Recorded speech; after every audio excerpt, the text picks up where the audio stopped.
আসসালামু আলাইকুম রহমতুল্লাহ বারকাত। আমার সকাল দিনই পাইবেলা আল্লাহ রাসুল সাল্লাল্লাহু বলছেন, আসলে মিজানের পাল্লা সবচেয়ে ভারী হবে খুলুকুল আখলাক, অর্থাৎ উত্তম চরিত্র। মিজানের পাল্লা সবচেয়ে বেশি ভারী হবে উত্তম চরিত্র। এখন উত্তম চরিত্র বলতে কি বোঝায়? উত্তম চরিত্র বলতে বোঝানো হয়েছে এখানে আল্লাহ রাসুল সাল্লাম বুঝিয়েছেন সদাচরণ, যার হাত মুখ থেকে সবাই নিরাপদ, যার হাত এবং মুখ থেকে সবাই নিরাপদ, সে উত্তম চরিত্রের অধিকারী। উত্তম চরিত্র বলতে বোঝানো হয়েছে সদাচরণ, উত্তম আচরণ, যে কথা দিয়ে কাউকে কষ্ট দেয় না, যে হাত দিকে কাউকে ইচ্ছা অনিচ্ছা কাউকে আঘাত করে না, তার ব্যাপারে বলা হয়েছে এখানে। সদাচরণ অর্থাৎ সম্মান। বলা সহজ, করা আসলে কঠিন বাস্তবতা, তারপরে বলতে তো হবেই। আমার জন্য একসময় কঠিন ছিল, এখন আমার জন্য একেবারে সহজ। এখন আমার জন্য সহজ করে দিয়েছে আল্লাহ পাক। আজ থেকে 1 মাস আগে আমার মিথ্যা কথা শোনার সাথে সাথে মেজাজ গরম হয়ে যেত, এখন আর হয় না। যেহেতু চারিদিকে মুনাফিকের সরাসরি, এখন আর মেজাজ গরম হয়ে লাভ নাই। যার হাত আর মুখ থেকে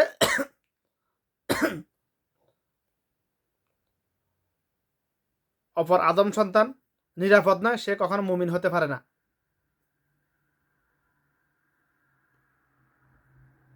এটা আল্লাহ রাসূল সাল্লাল্লাহু আলাইহি ওয়াসাল্লাম হাদিসে বলে গেছে। কথা একটাও আমার কথা না, বাংলায় বলতেছি এতটুকু পার্থক্য শুধু। তো যাই হোক, আপনি সদাচরণ করে যান মানুষের সাথে।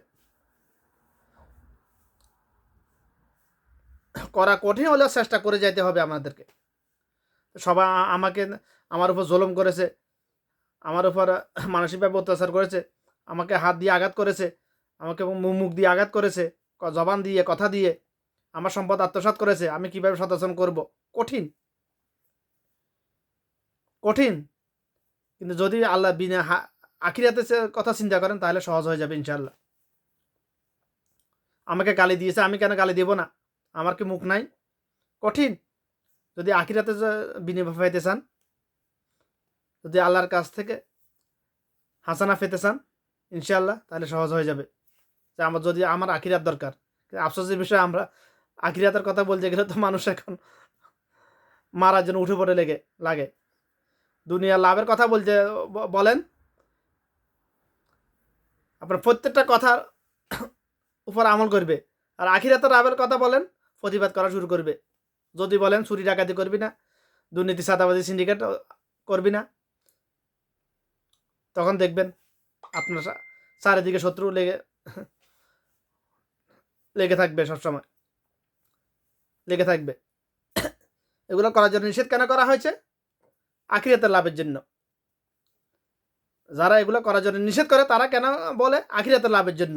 আখিরাতের লাভের কথা বললেই এখন মানুষের শত্রু হয়ে যায় মানুষ। এখন না, 1000 বছর আগে এমন ছিল।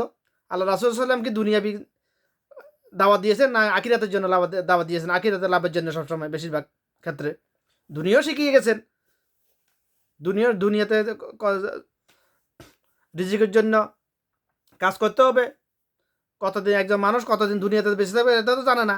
তো তার মৌলিক চাহিদা পূরণের জন্য, তার পূরণ করতে, তার সামগ্রিক যা কিছু প্রয়োজন তার জোগাড় করার জন্য অবশ্যই তাকে দক্ষতা অর্জন করতে হবে। তাও শিখিয়েছেন আল্লাহ পাক, তার নিষেধ করেন না কোথাও।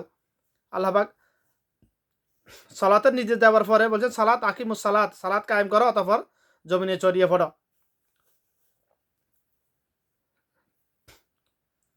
তো আমার বিষয় হলো উত্তম চরিত্র।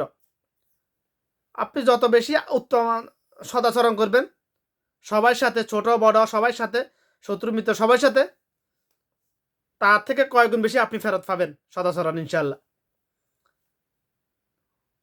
সামনে হোক, পিছে পশ্চাতে হোক, আপনি তার থেকে কয়েক গুণ বেশি সদাচরণ ফেরত পাবেন। অবশ্যই ফেরত পাবেন, এটা 100%। কারণ প্রত্যেক ক্রিয়ার, নিউটনের ল, প্রত্যেক ক্রিয়ার প্রতিক্রিয়া আছে। এটা হচ্ছে নিউটনের ল।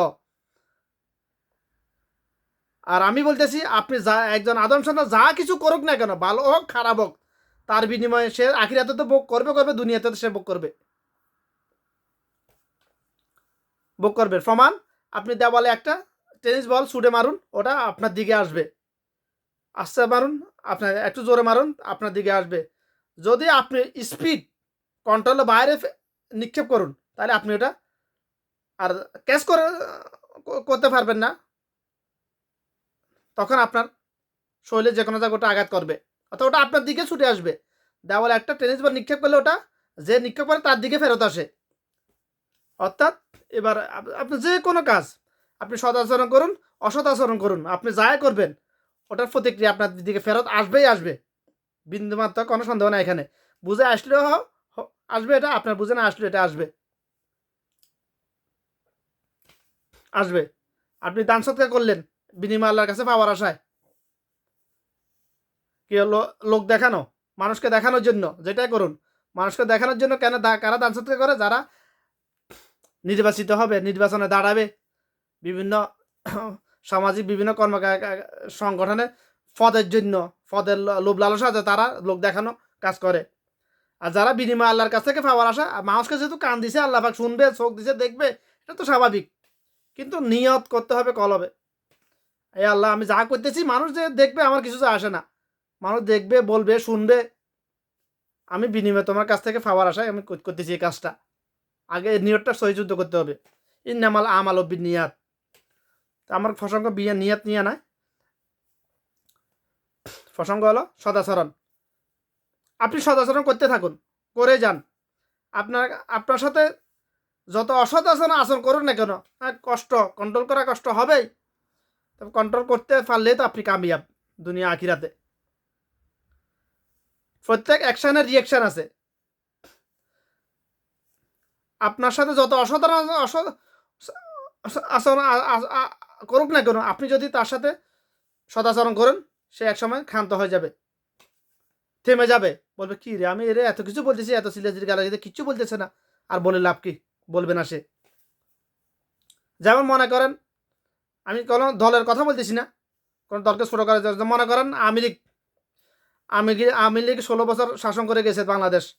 তা আওয়ামী লীগের আমলে যা বিএনপির অনেক, বিএনপি বলেন, জামাতের বলে, অনেকের উপর হয়তো জুলুম হয়েছে, হয়তো অন্যায়ভাবে হোক ন্যায়ভাবে হোক, কিংবা তারা আগে করেছে এই জন্য তাদের উপর করেছে এরকম। এখন যাদের উপর জুলুম করেছে মনে করে, এখন তো আওয়ামী লীগ নাই, ক্ষমতায় নাই, এখন বিএনপি জামাতে যারা এখন মাঠে আছে, যাদের উপর জুলুম হয়েছিল, তারা যদি আওয়ামী লীগের উপর বর্তমানে অ্যাট দ্য প্রেজেন্ট টাইম জুলুম না করে, তাদেরকে না দৌড়ায়, তো আগামীতে আওয়ামী লীগ যদি যখন যদি ক্ষমতা আসে, আওয়ামী লীগ আর দৌড়াবে না, কাউকে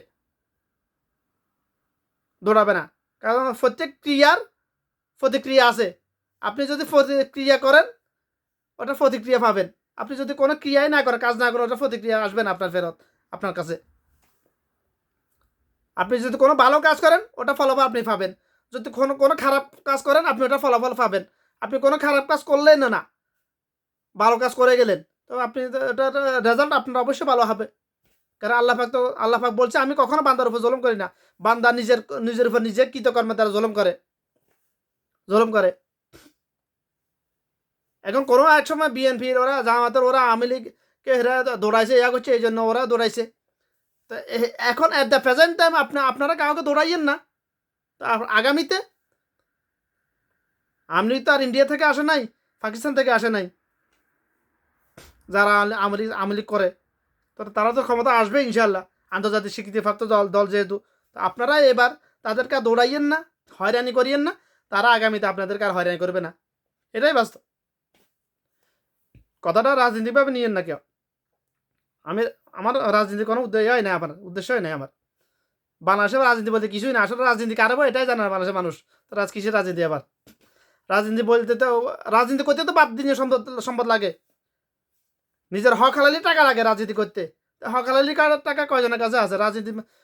রাজনীতি বাংলাদেশে তো, বা বাংলাদেশের রাজনীতি হলো রাজনীতি শব্দটাকে ব্যবসায়িক সাইনবোর্ড হিসেবে ব্যবহার করা।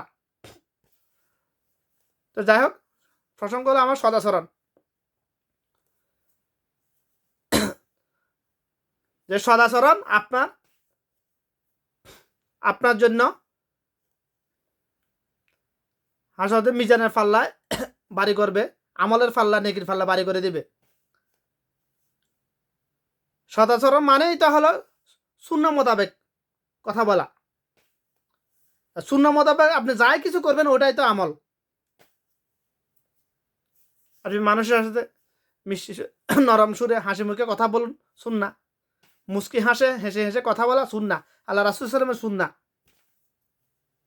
যে সুন্নাহটা এটা একে মরে গেছে, এটাকে যদি